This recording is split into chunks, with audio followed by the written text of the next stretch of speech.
Right, boys and girls, let's make a full team of the new signings of the season and see how good it is.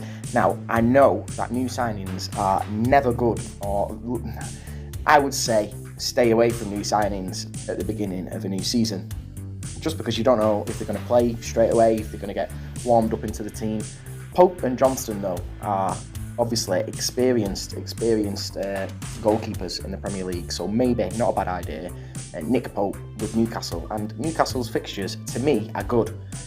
Not City and Liverpool, but Forest at home, Brighton away, Wolves away, and then Palace at home. And then just look, they're pretty decent, they're not bad. And then you've got Crystal Palace, which I wouldn't touch with a barge pole to begin with. But in defence, I was just having a look, and there are some brilliant new defenders. Koulibaly, however you say his name, he's already on the game, 5.5 million.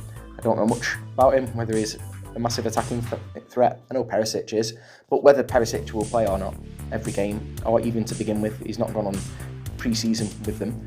Diego Carlos for Aston Villa. I like Aston Villa's opening fixtures. I think they're going to do pretty well for the first 4 games, and then obviously they've got Arsenal, Aston Villa, City, Leicester, even Leicester and Arsenal. Come on, they can get points against them. It's not the worst.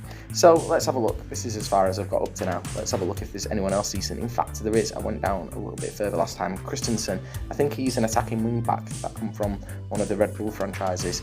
So he could be quite interesting. So who's up next? Let's have a look. I tell you who we could get. Malaysia, depending. I mean, I don't know if anyone has been watching the United games, but he looks like a little pocket rocket. Now, let's restore Sinisterra. I think he had something like 37 goal involvements last season, and he's Rafinha's replacement. I think they've done pretty well this summer, Leeds. I think they'll be okay compared to some of the other teams that have sold nothing. Sterling, come on, he could absolutely tear it up at Chelsea. I actually think he really could, although I don't like Chelsea's opening fixtures, even though they don't look red there. But Everton away, that's not a good game. It's not a good game. Everton's home form is always good, or it was what kept them up last season. And then Chelsea Spurs, obviously. Chelsea Leicester, Chelsea West Ham. I don't know. I just think. I mean, also the manager Tuchel said they're in a transition phase, which is never good to hear. Let's be honest. Can we put Coutinho in? He is a new signing, and he is one of my favourites. But no, let's put Eriksen.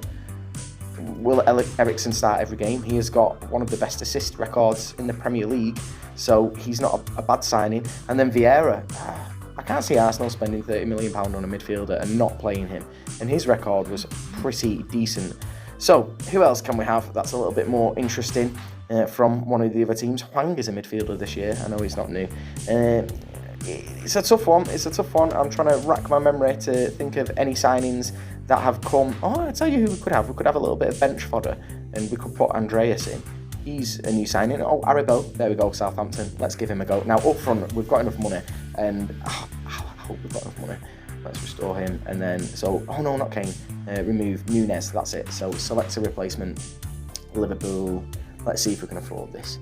Darwin Nunez, and then, obviously, we're going to have to go with the highest owned player in the game, Jesus. Still 2 million in the bank, right? And let's set our team up and see what it would look like.